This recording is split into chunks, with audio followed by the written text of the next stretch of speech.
Where's the... That's pity. No, it's not. I know. No, it's not. I wouldn't do it. Where'd the music stand Wouldn't do go? it to you. Love you. The stand ain't there no more. Hello. Hello. No, take your mouth joke, please. We might get to that later. Oh. What? Hey, we gotta go. Wrap this up. That's not where this is starting. Check, please. Wrap it up. All right. Check, please. Check. We're throwing a rock. It's almost beach time and I'm super excited.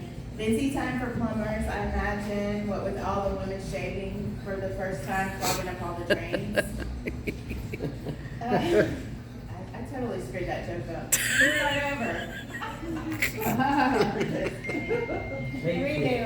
Hey, it's a busy time of year for plumbers, I imagine, what with all the clogged drains from women shaving everything for the first time in months. Everybody's getting ready for the beach. I love the beach, but it does have its downsides. You know, I used to think I like getting tossed around a little until the ocean did it. It is not sexy at all. And as a woman, I've learned not to sit at the edge of the ocean unless you like collecting sandwich shells in uncomfortable places. With our sand around here, we can get tiny shells out of your hoo-ha for a month. Just another lovely thing that we have to go through that men don't. Now, I'm not saying I'm a man hater at all, but I think we can all agree that in certain circumstances, women have it more difficult. Like, you know, we have to carry the babies, we have our time of the month, menopause, and then you gotta deal with sexist people. Did you know that sometimes men and women get treated differently? No. No. Don't even tell me that. Let me give you an example. You know, a guy can go around being nice to people, trying to make them feel good, and he gets called a gentleman. But when I do it, I get called a slut. Can you believe that? Damn it. Just because I have more of a hand job approach. I mean, hands-on approach. What's wrong with that? I'm just trying to spread joy, you know? That is your name. I know. I'm so glad to see people out tonight because you don't even have to really leave your house that much anymore. We live in such a time of convenience. It used to be the most convenient thing was drive-through, so you didn't have to get out of your car, but thanks to DoorDash and Instacart, we don't even have to leave the comfort of our own homes anymore. It's really nice for me because I suffer from hating to cook and being really lazy. So thanks to DoorDash and Instacart, I have not starved to death yet. Have you guys been on DoorDash lately and seen everything that's on there? You can buy pretty much anything on DoorDash now, and I have bought a variety of things, everything from fast food, gourmet food, milkshakes one time. Don't recommend that. Milkshakes. Medicine, alcohol, condoms. It was an awkward 20 minutes waiting for those to get there. But I have not quite gotten the courage to buy sex toys, but you can buy sex toys on DoorDash. Look it up. No. It's true. No. You know, I think one time I just want to mess with the driver and order a candle, a bottle of wine, and a dildo. And when they deliver it, I'll be like, it's a self-care night. They want to come in. I know, but that is actually a good way to get a date. I wonder if I could set my preferences to driver preferences to single male. There you go. But the craziest thing I think I've ordered on DoorDash is my friend and I were having a wine night one time. She has her tubes tied, but she was questioning things a little bit. So what do we order? Another bottle of wine and a pregnancy test. I can't imagine what the driver thought of us. But then we have Uber and Lyft, and I'll tell you, very convenient. I know it's been said many times before, but I can't believe, it blows my mind that we get in the car with a complete stranger like it's no big deal. My mom always told me to never get in the car with strangers unless they had really good candy. You know, like the full-size bars. So it's all new to me. If you're lucky, you get a smooth ride and a free water. Even luckier, a nice conversation. I have been pretty fortunate so far. Nobody's tried to murder me yet.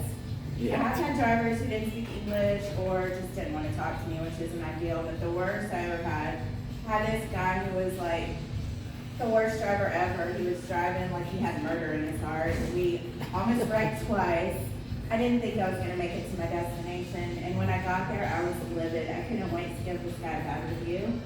But then I started thinking about it, and he picked me up from my house. So he knows where I live.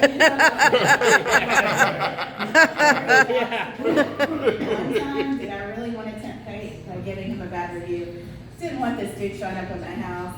So I just went the opposite way. I just gave him 5 out of 5 stars. Definitely won't try to kill you. So think about that next time you try to give a driver a bad review. Just make sure they don't know where you live, because you never know.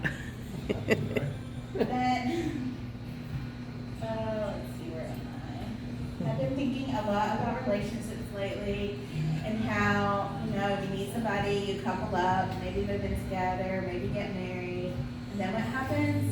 You lose your room. Just because you love somebody, that means you can't have your own room anymore. Suddenly, your purple rose comforter's gone. You gotta take down your Jason Momoa posters. Get rid of your stuffed animals. Everything's neutral colors. Not only do you get to spend every glorious waking moment together, but you also have to spend every sleeping moment together too. I'm sure every snore is bliss when you're in love, right? No. Yeah, okay. No. Unless she's a tractor. Yeah. And then you get to spend most of your relationship trying to figure out where you're going to eat or what movies you're going to watch. How is it that couples can go so seamlessly from position to position during sex, but can't figure out where to eat dinner? I mean, thank goodness picking sex positions isn't like picking what restaurant you're going to, or else it would probably just never get done. But dating is weird right now because I'm getting a little older, just a little bit. I'm divorced and my kids are grown. So I'm learning a lot about myself, and one thing I've learned is that the list of what I was looking for in a man is very unrealistic. So I've had to lower my standards. Oh! Ouch! Whoa. Ouch! Woo! I have not. No. This is just my comedy persona. Lower standards? I think I was before you lowered the standard. Oh, wow. I can understand that. And so I came up with a new list, and it's just the very few things I'm Here we go. Like personal hygiene, you can't smell like ass or be visibly soiled. I'm out. You gotta have a clean mouth, and most of your teeth, Not again. I am from South Georgia, so I might accept a couple missing. Just not the ones right up front. I got a job, any job, I don't care as long as they can feed themselves. I just got done raising kids, I'm not trying to feed anybody else. I guess since I'm talking about being from South Georgia, I should say we also can't be related. Sorry, cousin Jim, it's not gonna work out. They gotta have a car and a home, and they can't be one and the same, because I'm too old to Netflix and chill in the front seat of your sedan. Definitely too old to climb in the back. And they gotta be this tall to ride this ride. That's right. This is like one of those cheesy 80s dating profile videos. I'm just missing the giant Aquanet hair and the big bush. But like I said, it's just a busy time. But the most important thing I've learned lately is that whether I'm dating somebody or not, whether I have a man or not, I'm going to be okay. Because I got a brand new 8-month shower head with therapeutic massage. What else can a girl ask for? But all this talk about dating reminds me of when I was younger, and I was never into sports because I was terrified of getting hit in the face with balls. But look at me now.